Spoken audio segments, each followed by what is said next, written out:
Welcome to the Heal Your Hunger Show, where we get to the heart of why you overeat and how to stop. If you struggle with food and weight like I did, welcome home. Okay, welcome everybody to the Heal Your Hunger Show. So happy to have you here, and I'm really excited about today's show. If you're here for the first time, you're in the right place. If you struggle with food and weight, and you're tired of dieting and tired of the roller coaster ride. So that was me. I was 50 pounds overweight, and nothing I tried worked. So I had to get down to the root causes, and that's what the Heal Your Hunger Show is all about. And one of the root causes is, stress and really lack of self-worth. And that's why I'm so excited about having my guest here today, Sherina Mayani. Hey. She is a money manifester and a money coach and so many more things. I'm sorry, I'm totally not doing you justice by just calling you money coach. But I'm going to just describe her. And if you're listening here, what you don't know is that she's here with me at my home, which I've been blessed to have her as a guest for several days now.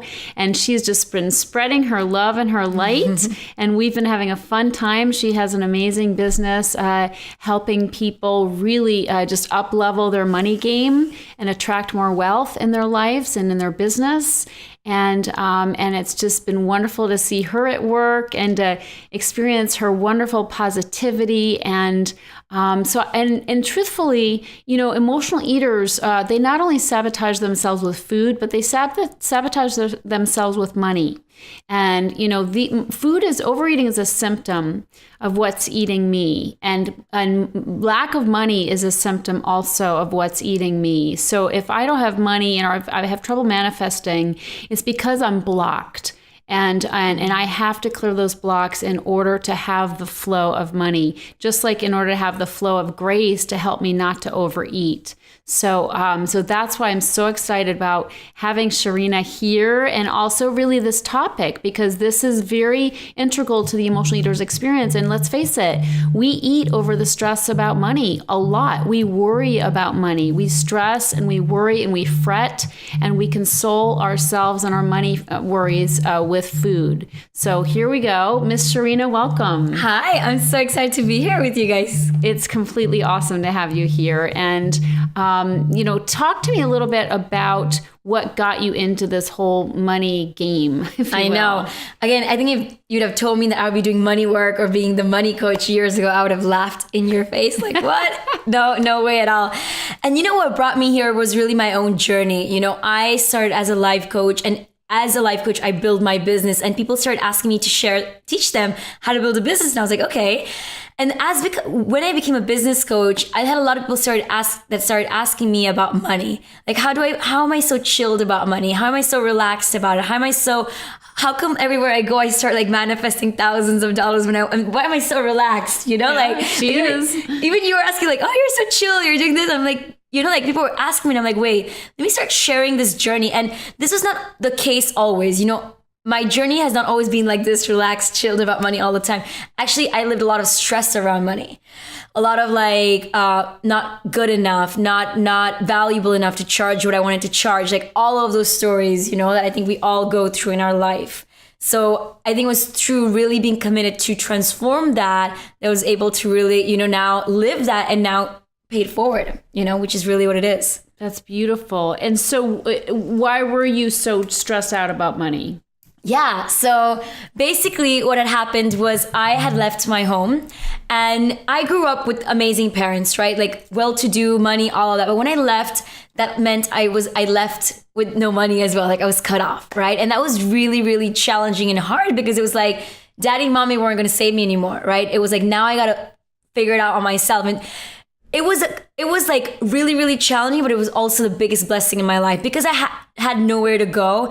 It was okay. I had to figure this out and figure it out. And for me too, I had this thing, right? This mindset that money came with control, right? Like, even though I had money, like I had to follow what mommy and daddy say, like, all of that, like, it was so interesting. There was a lot of guilt and shame around it too, which was really interesting. So that was one of the things that really made me like, whoa. And also it was like, noticing how anxious, stressed I used to get around money. Like I used to eat a lot of spicy food, as I was telling you. It was so much like to like kill the anger inside of me, right? It was like so much. And like, as you mentioned, like money is a cause, it's a symptom of what really is going inside of us. So for me, it was like to look inside and do that work. Beautiful. And you've done a lot of work. This woman is young. And if you're listening, she is gorgeous. She is gorgeous. But she's young and yet I'm learning from her. I mean, I'm a lot older than you. I don't feel like it. I feel like we're twins from another mother, but you know, I feel the same way. Sister from another mister. So, but she's done a lot of personal growth in order to get to this place of having, you know, really this flow around money. And that's really the key to everything, isn't it? Everything. Yeah. So she's had to do a lot of work on herself, a lot of, I'm sure, work on getting over your resentment at your parents. I mean, that was traumatic. So much. To be cut off, and they were probably really angry with you. Exactly, right? And it was not only that resentment, it was resentment with life. You know, like I was those girls that was like just angry with life, not caring for myself, not treating myself right, like doing all crazy things and just not caring, not having that worth, not having that value and self-respect, like zero. Yeah. Wow. So you've come a long way, baby. That's amazing. So talk to me about some of the issues people have around money. Oh my God, there's like a whole list. Where should I start, right? You know, one of the main things I feel is unawareness. It's just not being aware of their situation. Like so many women I talk to now, I'm like, hey, so how's your situation with money? It's like, yeah. It's like, wait, how do you have no idea? It's like the lack of awareness of, and again, not only just the numbers, like knowing your numbers, which I think is really important, but lack of awareness of how you even feel around money. It's like they drug themselves up and not want to feel their emotions around and not feel those emotions of scarcity or abundance or whatever it is, the guilt, shame. That's the other thing, right? Like a lot of guilt and shame is carried with money. Many cultures have it's so old and generations out of programming, right? But like so much stuff, especially guilt and shame, which are the two main things. It's like unawareness. It's like numbness. I think that's the biggest thing. Checked out. Totally checked out. Yeah, and that's so important. You can't live that way. I mean, money it really is like food in so many ways. Yeah, you have to have it. Like you're not bad for needing it. You actually have to have it if you're going to get by in this world.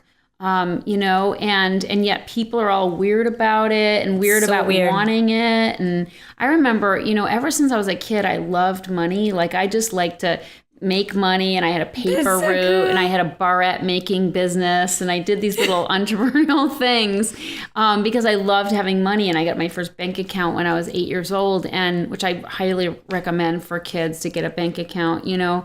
And but I just really loved money, and I'm so grateful because I think a lot of people hate money, or they secretly love it and feel like they have to be ashamed of that, you know, because in the Bible it says, people misquote the Bible as saying the love of money is the root of all evil. No, they think money is the root of all evil, but it's really the love of money. Right? And so people are afraid to, I mean, I loved money. I didn't necessarily have it be my higher power, but I was excited about money, and I don't think that's a bad thing. And you know what's interesting, Tricia? Maybe people even listening or watching this are hearing you say like you loved money, they might be getting triggered right here, right now. Like, what do you mean you love money? Because it's like we're taught, we're programmed not to desire money, and it feeling like I used to feel so shameful. I used to feel so shameful when I had the desire of money, wanting to be independent and travel and all this stuff. Like I was so shameful to admit that I wanted money. There was so much shame around it. Again, like sex, it's like or like food, it's like natural desires of ours, and like there's so much shame around these things. Yeah, absolutely. So much, and I had so much shame around it. So like I'm so glad you're saying and being honest about that, because like I still do. I think money's great. Right, but that's awesome. But you know, some people don't feel that. That's a thing. Like I used to feel really guilty even saying it. Like saying like people used to like, oh, but you already have. What do you mean? You know, it's like so much. Yeah, and also, well, I think a lot of it's because we think that, I mean, again, the Bible says the love of money is the root of all evil, but I don't think appreciating money is the same as making it your higher power. And I think that's what the Bible means by love of money is the root of all evil. But the fact is that, you know, I think a lot of people have a religious sense that poverty is where the virtue is. Like you need to like get rid of all your worldly goods and just give, you know, be Mother Teresa in the world. But my husband said to me really, really early on in his mentorship and when he was helping me, and he said, the best thing you can do for poor people is not be one. I agree. I agree. Right? Who am I going to help if I'm broke? Powerful. I mean, if I'm in the flow with money, I'll have money to give people. You know, there's a quote that when you were saying like came up to me. It's like a quote one mentor said to me. He's like, people feel that, like there's this notion around like use people and love money, but it's the opposite, right? Like use money and love people. And the more money you have, the more amazing things you can do. Like the more amazing things we can do together, right? Like it's absolutely. like both of us wealthy and growing. It's like we can do awesome things. And it's like that beautiful flow, which is so beautiful. Like, okay, you invite me, I invite you. And it's like, and it feels good to give and to receive it. Yeah. It feels amazing to receive it. Yeah. yesterday you treated me for dinner. It felt amazing. And now I get to treat you. It's like, it's so beautiful. And I feel like it just like, it's so nice. Again, at the end of the day, money is just energy. Yeah.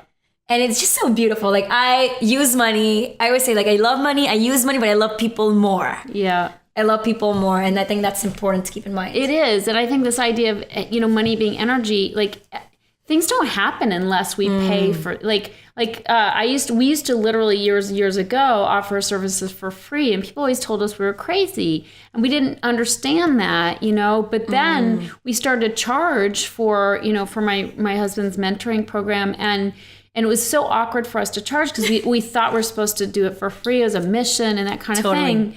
But boy, when we started charging money, the people who paid not only got more out of it because they're like, I paid my money, I better do the work, right? Totally. So it just like energized them to do the work, get results. And then they were so much more grateful than people who didn't pay for it. And we just saw it like right there, right in front of us. Wow. Money is energy. It activates something inside of us, and it activates the universe as well.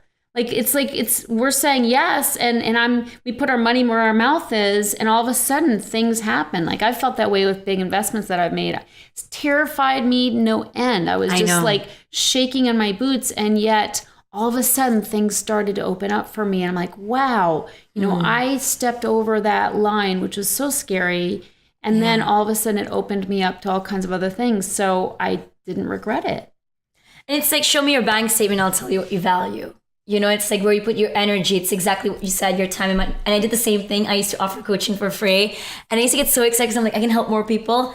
Nobody was getting the results. Yeah. Was it working? It was like they were not invested in it. My clients who invest the most are the ones who get the best results. I'm sure you've noticed that too. It's true. It's amazing. And it's really the energetic transaction. Like something's happening there because what's happening is somebody's recognizing within themselves their need and their willingness. Like they are putting their money where their mouth is, where like they're saying, I'm taking a stand for myself. That's part of it. Because a lot of people don't take a stand for themselves, and so nothing happens consequently. But when you say, okay, I'm going to do this, and then you take the action, you take concrete action, things happen. Totally. Yeah, it's really beautiful. It's so powerful.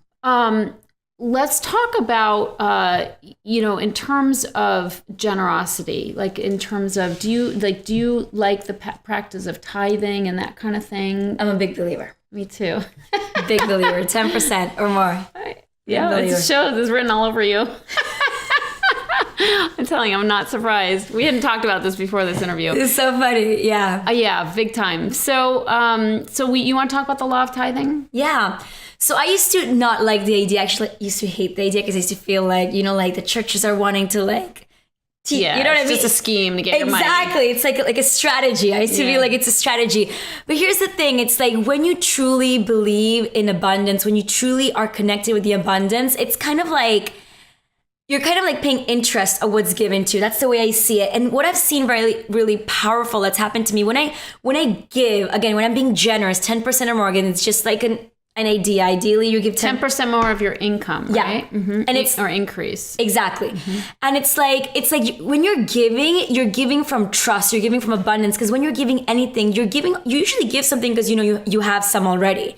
You know, when you're giving, you're practicing that energy, that frequency, that vibration on a consistent basis. Guess what happens? More comes to it. And there's a scientific meaning and like proof behind it too. It's like you're practicing a vibration. When you give, it's like, you know, like you got me some juice today morning. Again, just an example of today. You got me some juice today morning. You got me a juice, but you got yourself a juice. You gave me a juice, but you were practicing generosity. You were practicing like I have, you have. And that vibration, guess what happens to that vibration? It attracts more to you. Yeah. The person who wins in generosity is not the person who gets, it's actually the person who gives, because they're actually practicing that vibration that attracts more and more situations where you feel that and you feel abundant. And that's the whole end game of the money game. It's like feeling, because that comes first, like before the money, the cash in the account, it always comes first. Like with my clients, it's always helping them feel good and feel abundant, amazing with money before teaching them how to make it. Yep. I love that. You guys can see why I love this gal. She's so awesome. Yeah, that's such an amazing thing, isn't it? Talk to me about what you recommend to somebody. You know, there's somebody who's listening right now who's like, that's fine for you, but you're beautiful, you're energetic, you have this thriving business. What about me? I'm down in the dumps. I don't have a business. You know, I'm not beautiful. Like, how can I get some of this juju? Because right now I'm just at the bottom. Yeah. I love this question. There was a moment where I was in that space, right? Like it's like, I don't know if you would believe this, but like years ago, I was the most shyest person in the world. And I used to feel that I was the most ugliest person in the world. Like I used to always hide myself. Like that's another story for another day. But what I want to share with that, like if you're feeling that, you know, go into the basics, go into your value, like go into taking care of yourself. There's something powerful that happens when you start taking care of yourself. And if it's a small thing like eating healthy, you know, which I'm so glad you're watching and listening to the show, like just like when you start taking care of yourself, it's like you're telling yourself that you matter. You know, when you start eating healthy, like that was a huge thing for me. Like I was never a healthy person. I was like fried, like, you know what I mean? Like, whatever process, like I used to never really care. But when I started caring for myself and for food, eating slowly, like I used to be the person who used to eat in 5 minutes, right? Because I was like, not digest, all that. When I started eating well, I started valuing myself more. And it just did something for me. Totally. You know, which is what I love. I love what you do because it's like, it's a direct connection with money and abundance and all of it. Like, you know, because once you start taking care of yourself, you start valuing yourself, and money's energy. Again, it's also value. And when you start feeling more valuable, guess what happens? You start attracting resources, opportunities, people that value you and pay. Like, it's just like the cycle that starts. Absolutely. Yeah, no, it's so true. It's self-care. It just takes that one step. You build on it. Like it works both ways. You know, when you let a self-care practice go, like you stop flossing your teeth, for example, if I stop flossing my teeth, you know, I feel a little bit yuckier the next day, right? It may not be aware of it. It's just one day, but I've let something of my self-care go. And then it makes it easier for me to blow off another self-care. Like maybe I won't go for my walk the next day, you know, or I'll sleep in instead. And then I feel a little bit, I'm not feeling terrible, you know, I'm not binging. I'm just not feeling as awake and excited, you know, and not as good about myself. And then it just gets progressively worse and more things, you know, are easier to let go.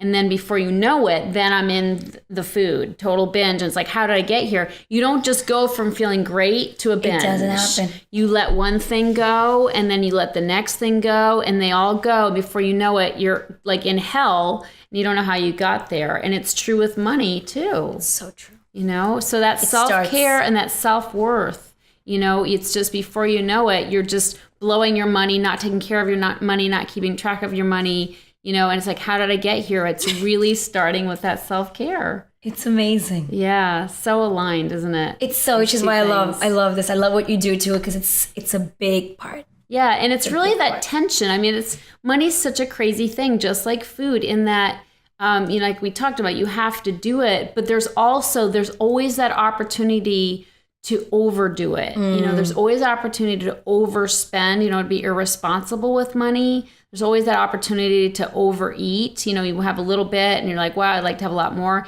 So it teaches you that self-discipline, which is really hard to do because nobody's policing us.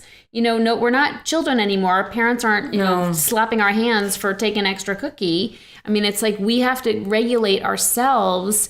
And frankly, for me, the only way to regulate myself is I can't directly regulate food or money because I've spent recklessly before. So it's not it's not directly regulating those things. It's taking care of myself, so I naturally make the right decisions because I want to make a decision that's good for me. Exactly. Right? Yeah, that's cool. What an awesome conversation this is. I know, and it's like caring for yourself enough. Mm-hmm. The food, the money, it's all like, all of it is connected. How you do one thing is how you do the next. It's the other thing too. Like how you do food is how you're doing money. Like when if you're binge eating, most probably you're frivolous with your money. Like you're binging with your money. Broke. Yep. Right? So it's so powerful. And yes, it's been an awesome conversation today. Yeah. I loved it. Well, thank you all for tuning in. I so appreciate you. And Sherina, tell everybody how they can get a hold of you. Totally. So you can find me on Instagram and Facebook. And I have my own website too. So you can go to SherinaMayani.com. That's SHERINMAYANI. And Instagram, you can look for me at Mayani. And on Facebook as well. And we'll put that in the show notes as well. And are you going to keep your name when you get married? She's engaged, by the way. I will. I love my name. Yeah, it's a good one. In our tradition, like the Indian tradition, the woman actually changes her name. Okay. But I was like, no, I'm not doing that. I love my name. I think it's so different, Sherina Mayani. It's beautiful. It's a good one. It fits you, and you're beautiful. Thank you. And light is shining through you. Thank you for being here. Thank you for having me. Thank you, everybody. If you know anybody struggling with money and needs a boost, please share this recording with them. Please pass this along. They need the shot in the arm, as I know I do. So thank you for passing it along. And feel free to reach out if we can help in any way. Sending you much love, wishing you many blessings, and see you on the next show. If you enjoyed this show and want to get free support, insider health info, exclusive invites to events, and more, visit healyourhunger.com.